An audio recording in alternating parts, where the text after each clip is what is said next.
بسم اللہ الرحمن الرحیم۔ ہاشمی صاحب، ایک نہایت اہم سوال جو خمس کے حوالے سے بہت معاشرے میں کیا جاتا ہے وہ یہ ہے کہ کن چیزوں پر خمس واجب ہوتا ہے، کن چیزوں پر خمس واجب نہیں ہوتا، تو اس حوالے سے تفصیلات تھوڑی سی بیان فرمائیں۔ بسم اللہ الرحمن الرحیم، اللہم صلی علی محمد وعلی محمد۔ جیسا کہ ایک روایت ہم نے ذکر کی تھی کہ جس میں امام علیہ السلام نے فرمایا تھا کہ یہ جو خمس واجب ہوگا بعد معونت کا و معونت عیال کا، یہ تمہارے اپنے اخراجات اور جو تمہارے اہل و عیال کے اخراجات ہیں اس کو نکالنے کے بعد کیا تمہارے اوپر خمس واجب ہوگا۔ اب انسان کے جو اپنے اخراجات ہوتے ہیں اس میں کھانے پینے کے اخراجات ہو گئے، لباس پہننے کے اخراجات ہو گئے، گھر میں جو رہن سہن اس کا ہے وہ اخراجات ہو گئے۔ اس کے علاوہ جو دوستوں کو ہدیہ اور تحفے دینے ہوتے ہیں، زیارت پہ جانا ہوتا ہے، سفر پہ جانا ہوتا ہے، یہ جتنے اخراجات ہیں، اور اس کے اندر قانون یہی چلے گا کہ ایسے اخراجات کے جن اخراجات پہ معاشرہ اس کی مذمت نہ کرتا ہو، جس کو فقہ میں کیا کہتے ہیں کہ بحسب شأن ہی،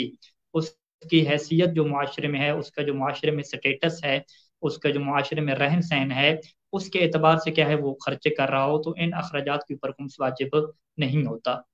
اب یہاں پہ ایک اہم چیز جو سید سیستانی کے مطابق ہے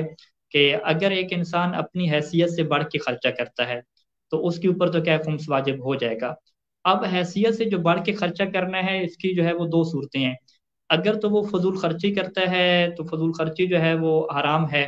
یعنی اگر فرض کریں کوئی شادی کا موقع وغیرہ ہے اور اس موقع پہ جو ڈول بجانے والے ہیں، گانے بجانے والے ہیں، اور جو رقص و سرور کی محفل ہے اس کے لیے وہ اخراجات لگاتا ہے،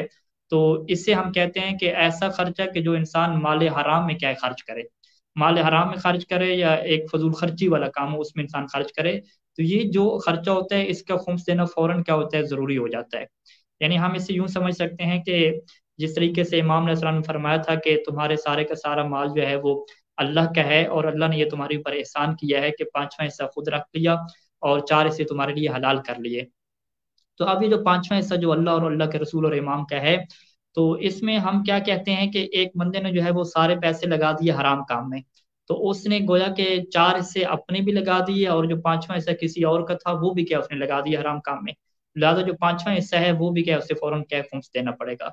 تو یہ وہ پہلی صورت ہے کہ انسان اپنی حیثیت سے بڑھ کے اگر حرام کاموں میں اور فضول خرچی میں جو اخراجات خرچ کر رہا ہے ان کا خمس دینا فوراً واجب ہوتا ہے۔ اس میں یہ بھی نہیں دیکھا جاتا کہ تاریخ آئے گی یہ تاریخ نہیں آئے گی، سال گزرے گا یہ سال نہیں گزرے گا، جو حرام میں خرچ ہو گیا اس کا فوراً کیا انسان خمس دے۔ دوسری صورت یہ ہوتی ہے کہ اس نے اپنی حیثیت سے بڑھ کے خرچہ کیا ہے، لیکن جو خرچہ اس نے حیثیت سے بڑھ کے کیا ہے وہ اچھے کاموں میں کیا ہے۔ فرض کریں کہ اس نے بہت بڑی مجلس کرائی ہے اور مجلس میں اس نے اپنی حیثیت سے بڑھ کے خرچہ کیا ہے تو اچھا اور ثواب کا کام ہے، اسے اجر ملے گا۔ یا اس نے جو ہے وہ غریبوں کو سپورٹ کیا ہے، مومنین کو سپورٹ کیا ہے اور بڑی اپنی حیثیت سے بڑھ کے کیا ہے، جس طرح سیرت اہل بیت علیہ السلام رہی ہے کہ ایثار اور سخاوت کا کیا اس نے جذبہ دکھایا ہے، تو یہ اچھی اور نیک کام ہے۔ لیکن اس میں سید سستانی اور سید خوئی کا یہ اختلاف ہے کہ سید خوئی یہ فرماتے ہیں کہ اگر نیک کاموں میں اس نے خرچ کیا اپنی حیثیت سے بڑھ کے تو اس کا خمس نہیں دینا ہوگا، لیکن سید سستانی دامت ظل العالی یہ فرماتے ہیں کہ نیک کاموں میں جو اس نے اپنی حیثیت سے بڑھ کے کیا ہے اس کا بھی کیا اسے خمس دینا پڑے گا۔ یعنی فرض کریں کہ ایک مجلس ہو رہی ہے اور اس میں اس کی جو تنخواہ ہے اور جو اس کی جاب ہے اس کے اعتبار سے اس کا یہ جو ہے وہ حیثیت بنتی ہے کہ یہ 1000 روپیہ کیا کرے اس میں تعاون کرے، اور یہ بندہ کیا ہے 1000 کی بجائے کیا ہے 5000 کا تعاون کرتا ہے، تو نیک کام کرتا ہے، اس سے اس کا یقیناً ثواب ملے گا۔ لیکن یہ جو اس نے 4000 اس نے جو تعاون کیا ہے یہ اپنی حیثیت سے بڑھ کے اس نے تعاون کیا ہے، تو یہ نیکی کا کام ہے، لیکن اس کے باوجود سے یہ فرماتے ہیں کہ ان 4000 کا اسے خمس نکالنا پڑے گا، کیونکہ یہ جو اس نے 4000 خرچ کیے ہیں یہ اپنی حیثیت سے بڑھ کے خرچ اس نے کیے ہیں، جو اس کی معاشرتی حیثیت سے اس سے بڑھ کے کیے ہیں، لہٰذا ان 4000 کا فوراً کیا خمس نکالنا پڑے گا۔ تو خلاصہ کلام کیا ہوا کہ ہر وہ اخراجات جو انسان اپنی معاشرتی سٹیٹس کے مطابق کرتا ہے اور وہ جائز اخراجات ہوں، اس میں کوئی حرام شامل نہ ہو، تو اس کے اوپر خمس واجب نہیں ہوتا۔ لیکن جو اخراجات وہ حرام میں خرچ کرے گا یا اپنی حیثیت سے بڑھ کے خرچ کرے گا، چاہے وہ حیثیت سے بڑھ کے خرچ کرنا ایک نیک کام میں ہو، ایک جو ہے وہ شاندار کام میں ہو، مستحب کام میں ہو، تو اس کا بھی کیا اسے خمس دینا پڑتا ہے۔ اب آپ اس کی مثالیں لے لیں کہ اپنی حیثیت کے مطابق جو اخراجات ہوتے ہیں اس میں ہم کیا کہہ سکتے ہیں۔ دیکھیں کھانے پینے کی ہم ساری مثالیں اس میں لے سکتے ہیں۔ کھانے پینے کے لیے جو دال روٹی چاول وغیرہ لا کے رکھ رہا ہے، جو اس نے گھر اپنا بنایا ہے، اس کے اندر جو کارپٹ ہے، سامان ہے، گاڑی ہے، اس کا جو اپنا موبائل ہے استعمال کرنے کے لیے، اس کی جو کتابیں ہیں ضرورت کے مطابق پڑھنے کے لیے، یہ ساری چیزیں کیا ہوں گی؟ ایسی چیزیں ہوں گی کہ جن کے اوپر خمس واجب نہیں ہوگا. یعنی ایک انسان نے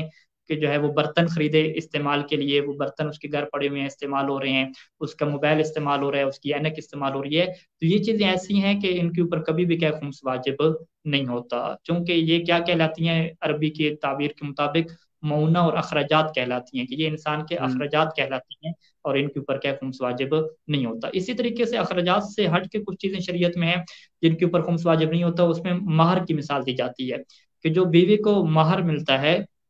خیر پاکستان میں تو بہت کم مہر ملتا ہے، 500 روپیہ رکھتے ہیں یا 5000 رکھ لیتے ہیں. مثال کے طور پہ نجف اور ایران وغیرہ میں یہ رواج زیادہ ہے کہ مہر بہت زیادہ کیا خاتون کو دیا جاتا ہے. تو جو مہر اسے ملین کے اعتبار سے دیا جا رہا ہے اور لاکھوں کے اعتبار سے دیا جا رہا ہے، اس کے اندر بھی کیا اس کے اوپر خمس واجب نہیں ہوگا. اور اسی طریقے سے انسان کو جو میراث ملتی ہے، وہ میراث کی جس کی اس کو توقع ہوتی ہے ملنے کی، اس میراث کے اندر بھی کیا خمس واجب نہیں ہوتا. باقی اس کے علاوہ جو ہدیہ ملا ہے اس کے اوپر خمس واجب ہوگا. دیت کے ہمارے یہاں چونکہ پریکٹیکل نہیں ہے اتنی مثالیں کہ جو دیت کے انسان کو پیسہ ملتا ہے اس کے اوپر بھی کیا خمس واجب نہیں ہوا کرتا. لیکن جو ہدیہ اور گفٹ ملتا ہے اس کے اندر جو ہے وہ اختلاف فقہا کا سید سستانی اور اکثر فقہا کے مطابق جو آپ کو گفٹ ملتا ہے اس کے اوپر بھی خمس واجب ہوتا ہے. خمس واجب ہونے کا یہ مطلب ہے کہ اگر وہ آپ نے اپنا مؤونہ نہیں بنایا، یعنی اپنے اخراجات نہیں بنائے، لیکن ہے کہ اگر ایسا گفٹ ملا کہ جس کو آپ استعمال کر رہے ہیں، وہ موبائل فرض کریں آپ کو ملا، تو موبائل آپ استعمال کر رہے ہیں اور آپ کی حیثیت کے مطابق ہے تو پھر اس کے اوپر خمس واجب نہیں ہوگا. لیکن ایک اضافی موبائل مل گیا اور وہ آپ کو جب ملا اور وہ پڑا رہا آپ کے پاس اور خمس کی تاریخ اس کے اوپر آ گئی، وہ استعمال بھی نہیں ہوا یا وہ آپ کی حیثیت اور شان سے بڑھ کے تھا، تو اس کا بھی کیا خمس دینا پڑے گا. لیکن آغا سید علی خامنائی حافظ اللہ کے مطابق ہے اس ہدیہ اور گفٹ کے اوپر کیا خمس واجب نہیں ہوتا، چاہے انسان اسے حجی استعمال نہ بھی پھر ان کے اوپر نہیں.